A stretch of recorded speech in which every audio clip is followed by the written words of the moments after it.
portion comes in South Africa, where Jen and I actually did manage to get up on the surfboard in between the shark alarms. But, and my sister Ellie and my brother-in-law Kevin, you're going to recognize some of these people. We did start, my in-laws live in Portland, Maine, or live in Scarborough, Maine, and Jennifer discovered this yoga place which does hot yoga where it's about 110 degrees in the room. And this guy in the middle here in the Irish shirt is, can you see that? That's my son Sam, and these are his 3 friends from high school, all of whom are incredible athletes. And in fact, this guy came in number 2 in the San Francisco, from the prison. What's the prison? Alcatraz. Alcatraz to San Francisco swim, and this guy came in number 3. But anyway, my favorite part of that whole thing, those of you who have lifted weights and then gone to yoga, is that Grant, who actually also rode in the Oxford-Cambridge race, couldn't hold up his arms during downward dog because it was too hard, which was a great joy for me to see that. Anyway, there we are in, starting. I'm going to skip our family vacation and not drag you through that, but some of you have not seen all of my children before. That's a picture of our family.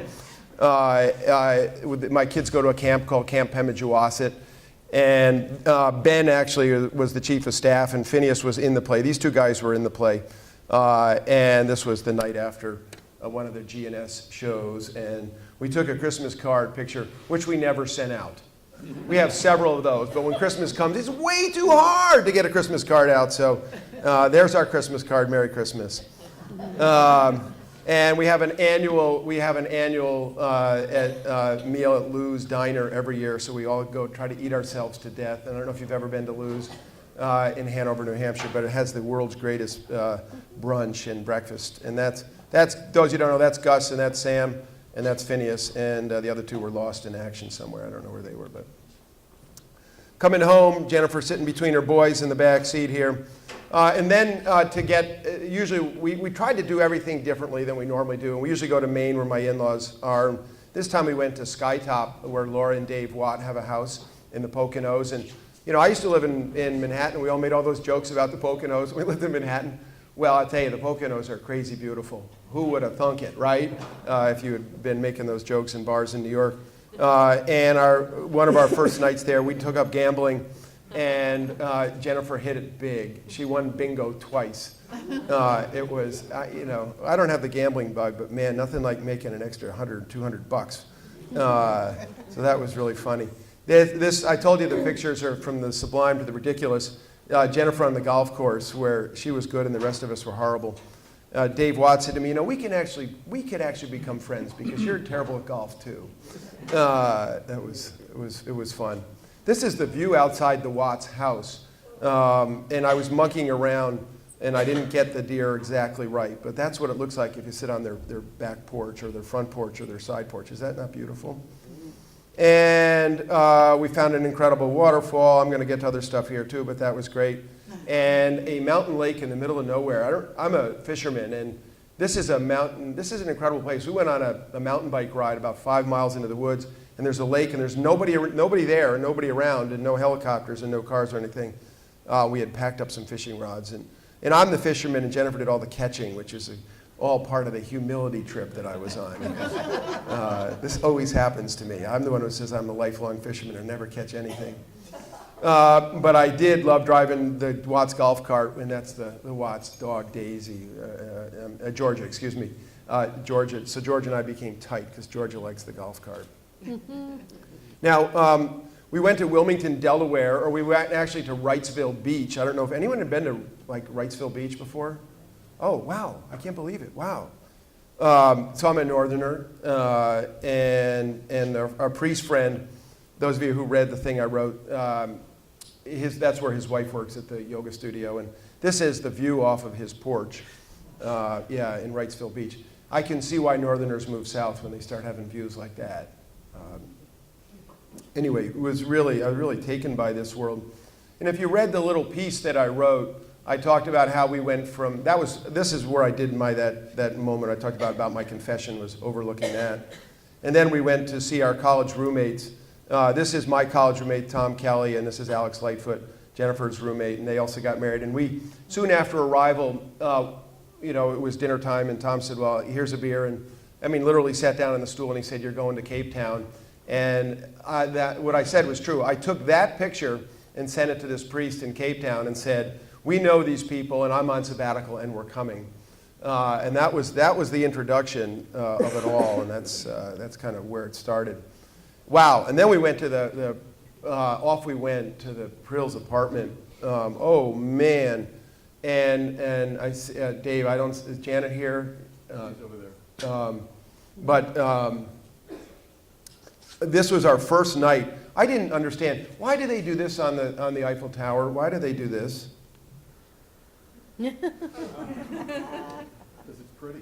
Well, it is pretty, and that, like, every night at 10 o'clock, that's what they do on the Eiffel Tower. And I mean, I must say, I was stunned to see the Eiffel Tower all lit up. I had never been to Paris. And then the next morning we went to, this is the American Cathedral in Paris, which is, this is a picture after the liturgy's just finished. Really, really beautiful. How many of you have been to the American Cathedral in Paris? Let me just see. Yeah, a fair number. Really a gorgeous place, and the rector is really a wonderful person, and the assistant is laugh out loud wonderfully too. She's somebody we spent a lot of time with. And so, you know, me taking pictures of the person taking pictures of me, the ironic picture, and went immediately on that first Sunday to Notre Dame, where I had never been either. And I must say, I saw the poster that this is the best poster I've ever seen in my life, the most moving poster I'd ever seen, which is what they do when you come into Notre Dame to try to keep the crowds quiet. And then they have these massive shh that comes over. I know many of you have been there, but they have a massive shush that comes throughout over the loudspeaker system. And this is what is behind the altar, this cross and Pietà piece. It's really, really very beautiful. And I don't know that I entered with any sorts of wonder. And I took a million pictures, but I'm only going to show this one. This is on the first right chapel in, and I was feeling very lowly, and I spent a long time praying under the crucifix of Christ here, looking down at me. That's a very large crucifix on the wall, a place that was great comfort to me, and I returned to. This is us trying to find a place to eat, and the back of Notre Dame at night. I just really, is Paris like so crazy beautiful? I just such an unbelievably beautiful city. I couldn't understand how anybody who moved there could move away from there. The Prills did move away from there, and Dave's moving his eyes around. But this is near your apartment, the Hotel Les Invalides. And just, you know, we just say a little bit about your neighborhood, Dave. I mean, yes. We live right where that's about 500 meters from the Seine, the Hotel des Invalides, which is where Napoleon war injured were in a hospital there, and then it was a home for them afterwards. And then there's grass up to the Seine, and we live right off to the side there. It's in the 7th arrondissement in Paris. Janet's there right now. Yeah. I can't believe she didn't reach out to me to ask if she needed a chaplain. Anyway, it is really, really stunning, and a beautiful community, a beautiful feel of a community to live in there. And this is a military museum now, and I grew up with people who loved military history, and that was particularly interesting to me. I also found it interesting that I didn't know the battles. I've been to a lot of battlefields because that's what the Walshes did for fun. We're some kind of family. And I didn't know all the battles they were talking about, which I thought was very interesting. Very different military history than that in the United States. We went to yoga everywhere. I mean, which was a lot of crazy stories. Look at that that's for beautiful. I know that so many of you have been here. I spent a lot of time studying about the arts and Christianity arts, and heard a lot about this outrageously beautiful chapel in the high Gothic tradition. But I'll tell you, wait to hear this, I was unmoved because it's not prayed in anymore. It's a tourist place for people to go and be wowed. But I found that the spaces that were prayed in moved my soul, and spaces that were not prayed in didn't move my soul. I felt the aliveness of prayer was real, and I expected to have my interior doors blown off, and the truth is, I didn't. Not to say that I didn't really love being in the space, but it's a very different thing when it becomes so secularized. This is Montmartre and Sacré-Cœur, or Church of the Sacred Heart, as we would say in the United States. And Dave, you know more about this than I do, but this is the highest peak in Paris. And in a long haul up those stairs. I just took one. Let me see if this has any noise to it. No, it doesn't. I tried to capture a little bit of the size of Jesus. I mean, that is like one big Jesus. I cannot imagine. And there was a group of, let me see if I cut the slide out. A group of sisters singing evening prayer, which was really sublime there. But my recording of it sounded silly, so I cut it out. And that's the look outside of Montmartre over the city this is a Sunday evening, and really, really stunning. The funny part of it was, this is an internal stairway. Jennifer needed to go to the bathroom, and we stumbled on an Irish bar, and that was about as much fun as you can have, is to go to an Irish bar in Paris. It was really fun, and Paris Saint-Germain, the soccer team was playing that night, and they brought us a menu, and then I went to order food, and they said, well, none of the food on the menu, you can't have any of the food on the menu. And so I said, well, that's cool, but why'd you bring me the menu? And he said, we just do that. And I said, well, how come I can't have any food? He said, you can have food, except that the game is on tonight, and the cooks are watching the game, so they prepared all the meals ahead of time, so I'll just go grab a plate, and you can have whatever in the kitchen. So that's how we ate dinner, and had as good a time as any human being can have, watching people huff and puff down these stairs as we sat there and drank beer. It was really fun. Yeah, so here's a selfie, okay? So that's how good a time we had here. That was a most meaningful evening here at the Irish bar in Paris. And went to the Bikram yoga. Those of you yoga people know that this is the one that takes place in a very hot room. And it was in French, which was comical. That's where the guy said to me, gauche. And I was insulted, and he just wanted me to turn my head to the left. And we met some crazy people at yoga. I'll just have to tell you that. That was really fun as we went around. Okay, so we started to go to museums, and I found myself captivated by certain pieces of art, and not by others, and they were not the ones I thought I was going to be captivated by. And here's a sculpture that was done where the legs, the funny thing is, the torso was meant to be John the Baptist, and it got stuck in a side room, and then a farmer came in to pose, and the farmer had legs like this, and they put the sculpture together. And this is, who's the guy who did all the, sorry, I'm showing my ignorance, did all the dancer poses? Degas. This is a Degas sculpture. And I found myself completely captivated by it, and the description of John the Baptist and the farmer combined together. Many of you have been there. This is a painting I've had in my office for 30 years. And it's completely different, as you know, when you look at the real thing versus the reprint of the reprint of the reprint, and the Angelus. I was most touched by that. And this is a painting that I knelt down in front of when I came upon. I didn't expect it. It was done by an African-American artist who moved to Paris because he couldn't be free in the 30s because of the racism in our country. And he moved there. And this is a painting of Jesus and unnamed disciples coming over the hill in Bethany down into Jerusalem. And it's a mystical painting. I'm not kidding. It's not very big, but when I got there, I knelt down and nearly started weeping. So it makes me want to cry now. It's a transcendent painting that holds the Spirit of Christ in the most incredibly beautiful ways.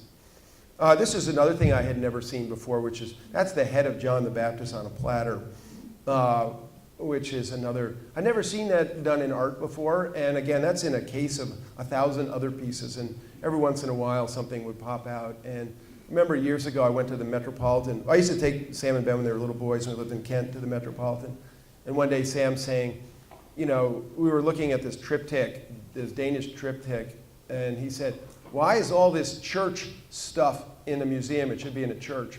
I think he was in about 3rd grade at the time, and there's a tremendous amount of church stuff in these museums that for the eye to behold with faith is a really beautiful thing.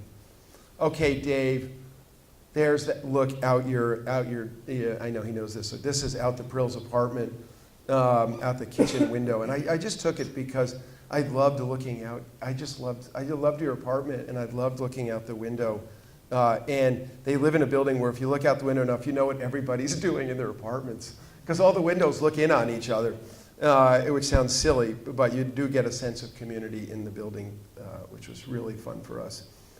This was our HQ. This is the kitchen, obviously, and that's Jennifer. Once we had decided to go to Cape Town, we needed to get some plane flights and some things like that. That's Jennifer trying to solve all the problems that I don't have anything to do with. Now this is just an example. This is probably a place you've never been to, Dave, but it was pouring rain, and I wanted to go to a place that wasn't touristy. And we walked and walked, and we arrived in this place. It's actually in your neighborhood. It's a little creperie. And we walked in toward the end of the night, and I'll tell you, I had maybe the best meal I've ever had in my life. And the proprietor said, well, you're Americans. As you know, Americans look like Americans. And he said, I'll bring you the things that are good. And he brought us a little bit of wine, a little bit of this, a little bit of that, and I never wanted to leave there either. It's just really, really beautiful. Many of you have been here too to Versailles. There's no way to take a picture of Versailles. You know what I mean? It's too big to take a picture of. You can either get something monstrous, and if you took it from a helicopter, and I know that so many of you were there. This is just to point out that we were there. I must say I was dumbfounded by the gardens of Versailles. Do we have an American equivalent of that? The Gospel Garden. Oh, Brian, the Gospel Garden's way better than Versailles. What are you doing comparing that to Versailles? I don't know. Do we have a formal garden that's anywhere near this, or do you have to have a royalty to? Only a king could order such a thing as Versailles. I mean, what's that? Private estates, yes. Winterthur. Yeah, I don't know that Winterthur's gardens are. Anyway, yes, private estates. I mean, Versailles is completely beyond the beyond, as you know. This is Dave. I opened up the window in your office one night when we came back, and this is not color enhanced.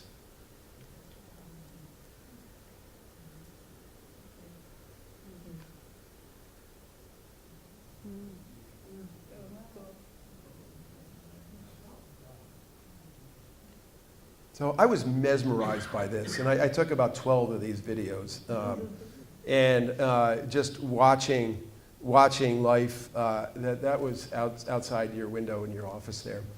And of course, it seems funny that I would go to one of the world's great museums and take that picture, but I was, of course, fascinated by that. I'd read so much about it, but I'd never seen it before. Again, crazy sacred art. Oh my gosh, so moved by all the Franciscan art. Obviously Francis feeding the birds, and this is the stigmata of Francis, and the number of times the stigmata was painted in its day, and the role of the stigmata. Very, very interesting to me in the life of Francis. Okay, so how many of you have seen this painting? Okay, so just for fun, so that's more than half. How many of you thought this was the greatest painting you ever saw? One. Okay, Kevork. I love that Kevork. Way to stand up for, So I was amazed not only by the painting, I was amazed by the energy around the painting. Those of you who've been there know that you can hardly get in the room. Yeah, and how small it is. How small it is. And obviously, one would have to know something of the history of art to know, the importance of that painting. But again, I wasn't caught by the things I thought I was caught by. I was caught by the things I didn't think I would be. But nonetheless, really fun. There's inside that beautiful pyramid. There it is. When I was getting very waxing sad that we had to leave the Prills apartment, there's your kitchen. Janet's probably sitting in there right now, feeling weird because she's wondering why we're talking about her. And so we went, of course, to Venice to go to St. Mark's, and there's my beloved at St. Mark's, out at the waterway there. I thought that Venice, you've all been to Venice too, or most of you. I thought that Venice looked kind of like, really? It really looks like this? Couldn't believe it looked like that. That's, kind of like it looks like the pictures. I'm going to stomp on it here. This is a Padre Pio thing that I found in just a nowhere church. We finally have a Christian sculpture with somebody smiling. You ever notice how dreary Christians look as they get sculpted and painted? It really does our Lord a terrible disservice. But there's Padre Pio smiling. And there we are smiling out in front of St. Mark's. later in the afternoon, and I loved the lion up on the pillar there. And so I've skipped a lot of the St. Mark's stuff. This is our first sunset. We're now in Tuscany at the Villa Barbizano, and that's what it looked like out of the back of the Zinn's house. We went to New Gym. I loved that. It was the only English thing we found in Italy, New Gym, where nobody spoke English, and we went and made that our gym and had very, very funny miscommunications with the gym staff. We walked about 80 million miles, as people do as they do that. Now this, okay, so here's our anniversary. You ready?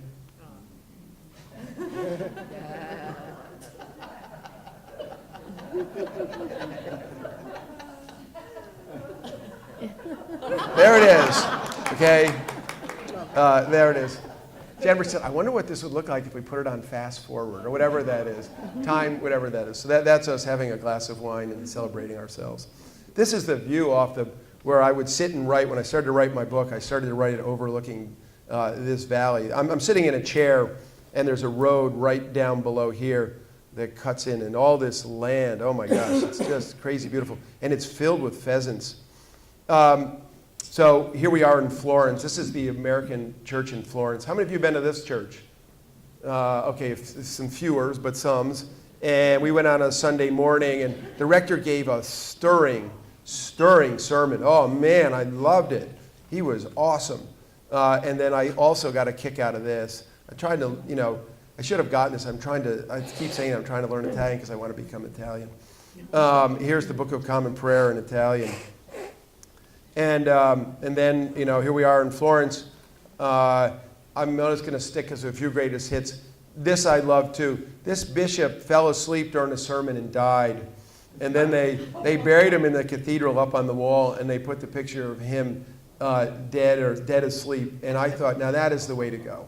I really admire this guy. I don't know what his name is, but he's my kind of guy. I was stunned to find this painting. This is the painting of Dante in the 7-story mountain.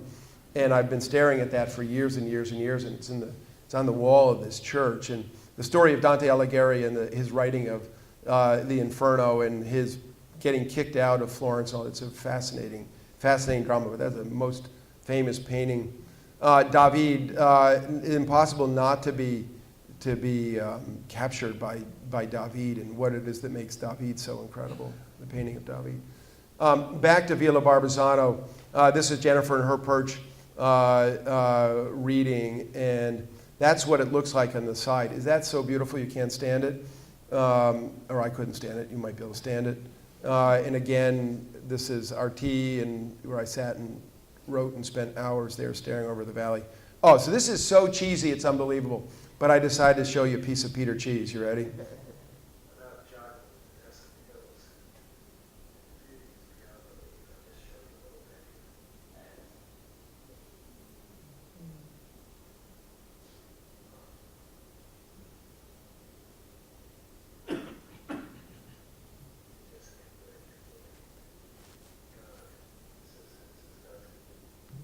That's what it felt like. I felt like I was in God's world. And that was just the road outside behind Villa Barbizano. Here we're trying to take a picture. Behind Jen's hair it says 1191. This is the house that was first built in 1191 that the Zinns refurbished in what I cannot imagine to be easier to climb Mount Everest naked. How they ever managed to do that is beyond. This is me trying, I don't have any hair if you hadn't noticed. Trying not to get sunburned, Jennifer making fun of me. Everywhere there are these little chapels. You've seen this in the Italian countryside. Oh my gosh, so beautiful to stop and pray as you go for walks. This is the house that we're going to fix up because we're so handy. We have 3 hammers and I never use any of them. I called Jim Bettridge, but we decided we were going to make our move now. This is the kitchen where we spent so many wonderful hours. And again, I just kept taking, this is where we spent so much time, and such an important time for me on the side here. So ordering in Italian is more difficult than ordering in English.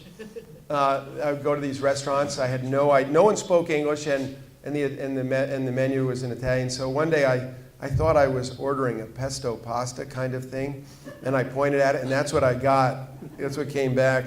And I'm telling you, this thing, when your food is staring at you, it's a little unnerving. But that was one of the most delicious things I ever had in my life for €6 at a roadside restaurant. It was really, really, really fun. This is the road that I jogged on a lot. Olive groves on both sides. Again, this is outside the Zinn's world here. Now we're in Rome. This is the St. Paul's within the walls of Rome, which is so stunning, it's unbelievable. Some of it built by, I was wondering, how did they get this done? And then I saw J.P. Morgan's name on the back of the wall, or J.P. Morgan's daughter on the back of the wall. This is the outside portion of this. It's really American Gothic done by an Englishman in parts. I mean, it's got Romanesque and Gothic pieces and parts to it. Looks a little bit like the St. Paul's Chapel in New Hampshire.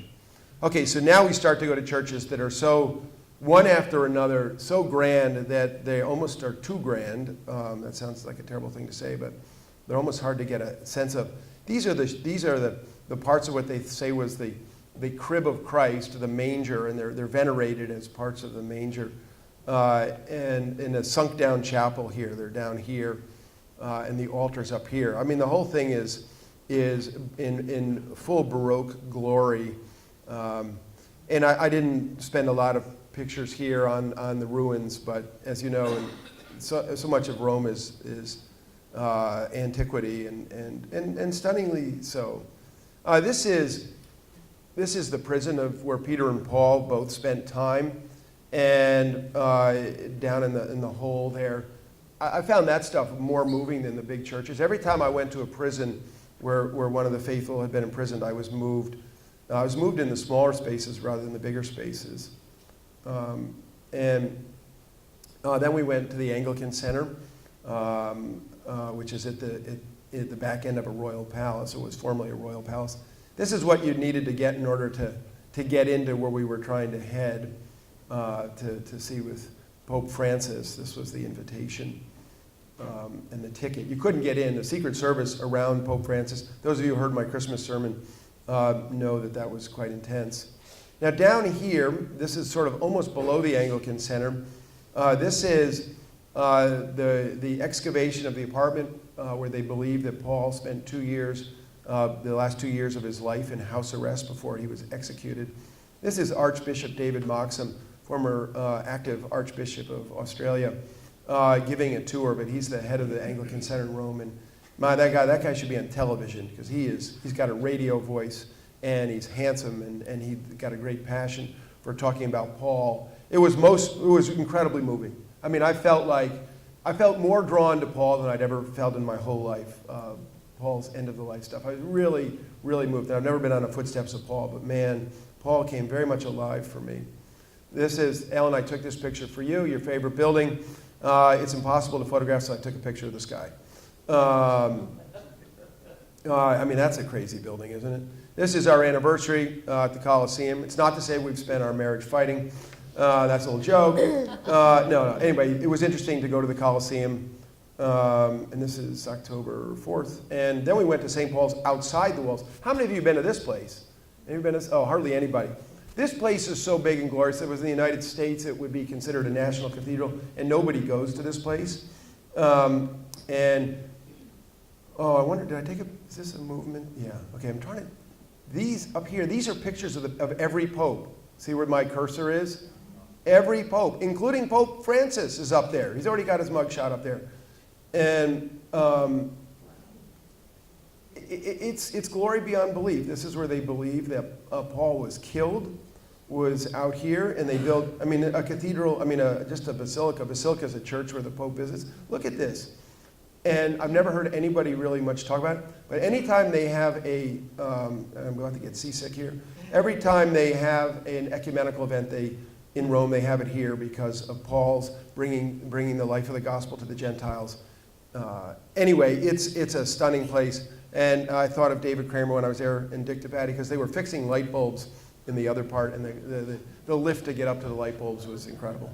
That fell into how many Catholics does it take to fix a light? Here we are at the Anglican Center. Our own presiding bishop, a most holy and charismatic man, is talking about Anglican Christian relations here. And then obviously the walls of the Vatican. I'm not going to the reason I took this is where Pope Benedict lives, right where my cursor is. That's why I took that picture. Remember he lived in an apartment in a convent? Well, there's his apartment in the back end of the Vatican, which was interesting to see. I loved it. I took a lot of pictures of Peter being crucified. Here's just one, Peter being crucified upside down. We don't see a lot of that in the United States, really. But, this is me and the Pope. We are so tight, as you can tell. This is a whole thing where the Pope is talking. It's all about soccer. It's really a fun exhibit. Many of you have been to St. Peter's Square, which is incredible. Just incredible. I used to read about the design of it, and when they put the arms of it on, it's really incredible. This is what happens when you walk in St. Peter's, and I know that so many of you have been there.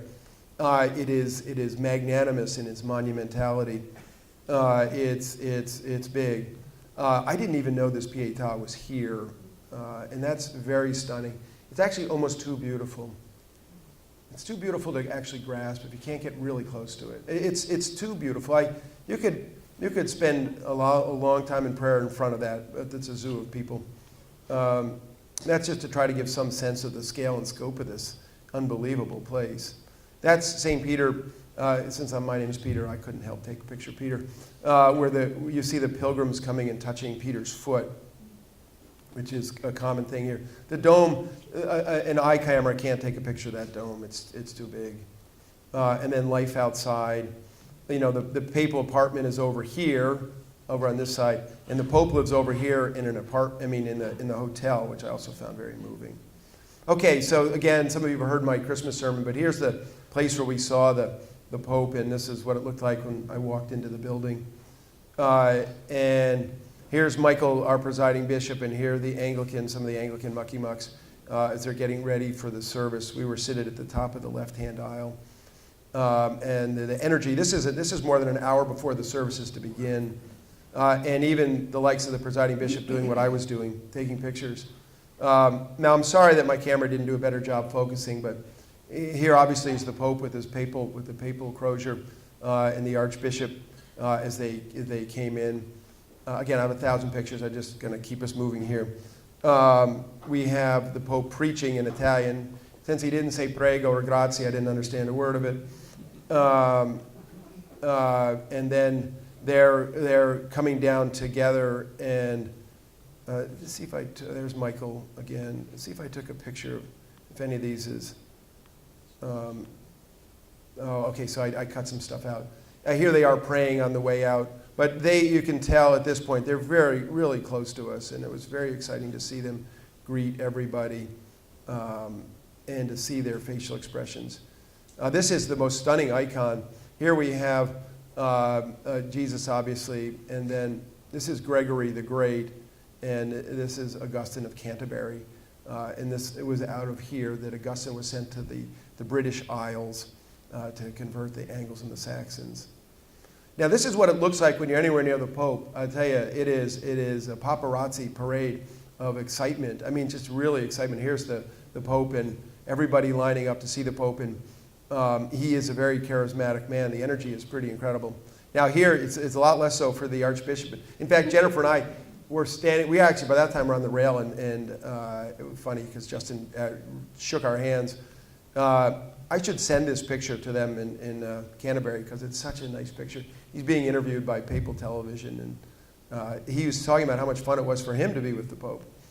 Now here we are at the world's greatest party. This is the palace, former royal palace, and all of the Anglican mucky-mucks were all there, and the Walshes. You can tell we got dressed up for such an affair. It was really fun. Now here, I have a lot of these. Some of them are very funny, but here's one just to give you.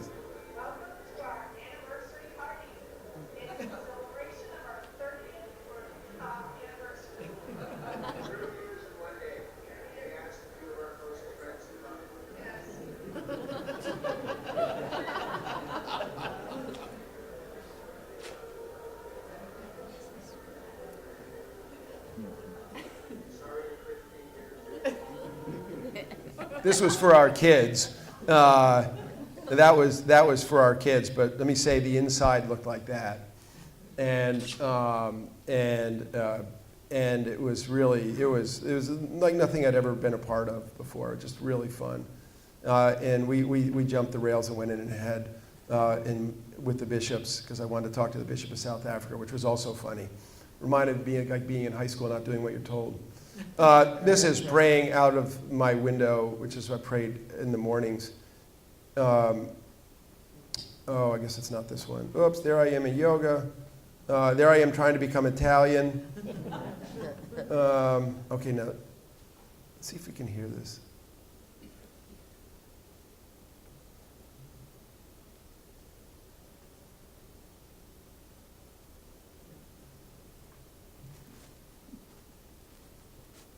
You can't really hear it. Darn. Okay, I'll just cut it off. Down that little chapel, monks are chanting. So I would be doing my Maranatha yoga to the chanting of monks. It was really sublime. Okay, we went to Assisi. Wow, wild boar everywhere. You all know that who've been there. That's a big dish there. I'm like, man, when in Rome, do as the wild boar. That's praying out my morning window. That's Jennifer. This is a place I didn't even know existed, and I was so moved to tears here. This is where Francis died. This is the chapel within the chapel built in the place of Francis's death. God, I couldn't even breathe. This is a painting done of Francis' death. That's not actually what it looked like in real life if you read about what happened to Francis. He was in a snowbank when he died. Anyway, this picture Jennifer took. This is the crucifix of San Damiano that in a convent of St. Clare named after Francis' sister. This is the crucifix that spoke to Francis and said, Francesco, rebuild my church. Perhaps the most famous crucifix in the world. And I didn't know it was there. And Jennifer elbowed out a security guard to get me in there. It was really beautiful. It was an act of love with her taking out the security guard for me.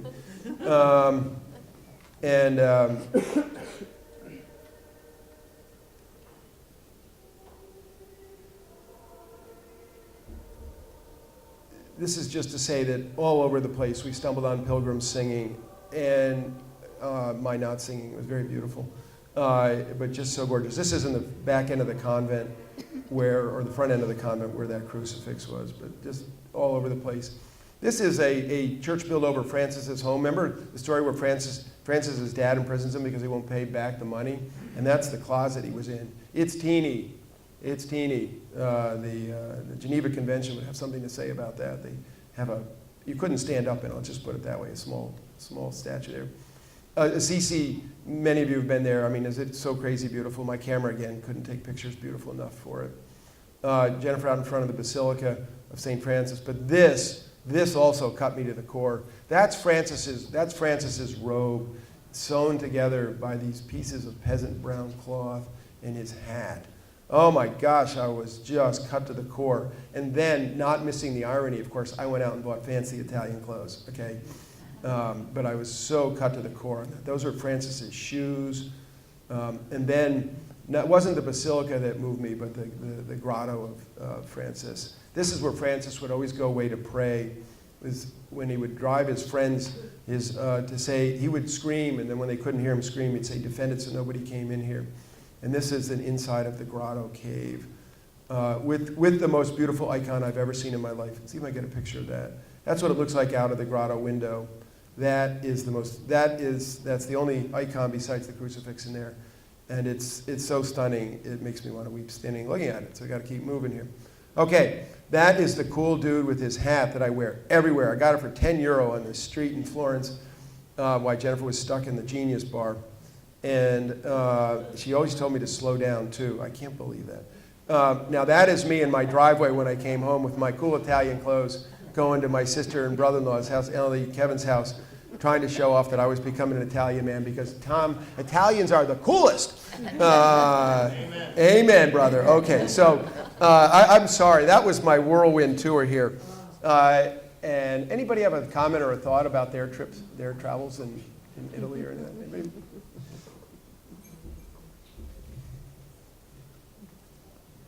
So, you know what's not in any of that is if you could take a tour of what happened on the inside of me, that would probably be more interesting than the outside, because this was the beginnings of, as you might have gathered from my letter, a book I'm trying to write to describe what happened to me, where the the unbinding of my soul, and what happens when you open up and you stop the daily grind, and you stop the stuff that's eating you from the inside, and you let it all go and create space for our Lord. I have to tell you, if you can manage ever to do that, it's shocking.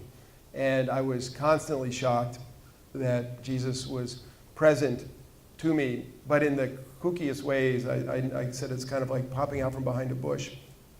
I was often caught off guard by that.